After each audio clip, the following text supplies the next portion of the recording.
Praise lord. మీరు ఎప్పుడైనా అలా చేశారా? మీ ఫోన్ బ్యాటరీ 1%కి రాగానే ఛార్జర్ ఎక్కడుంది, పవర్ బ్యాంక్ ఎక్కడుంది, స్విచ్ బోర్డ్ ఎక్కడుందని చెప్పి వెతకడం ప్రారంభిస్తాం. ఎందుకంటే ఫోన్ ఆగిపోతే ఎంత ఇబ్బందో అందరికీ తెలుసు.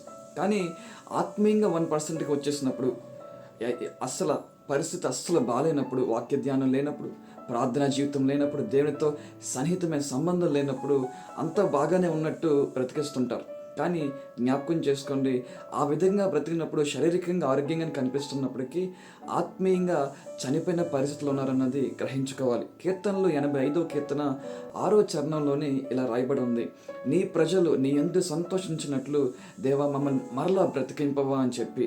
చూడండి, అలా ఆత్మీయంగా చనిపోయిన అర్థం అక్కడ మనం చూస్తున్నాం. ఈరోజు ఒకవేళ మీరు కూడా ఆత్మీయంగా చనిపోయిన పరిస్థితులు ఉన్నట్లయితే, దేవుల్లో ఆనందించిన పరిస్థితి ఉన్నట్లయితే దేవుడు జ్ఞాపకం చేస్తున్నాడు. ఒక చిన్న ప్రార్థన చేయండి, దేవా నన్ను మరలా బ్రతికించవా, మరలా నన్ను నీలోని ఆనందించేటట్టు చేయవా అని చెప్పి అడుగుతారా?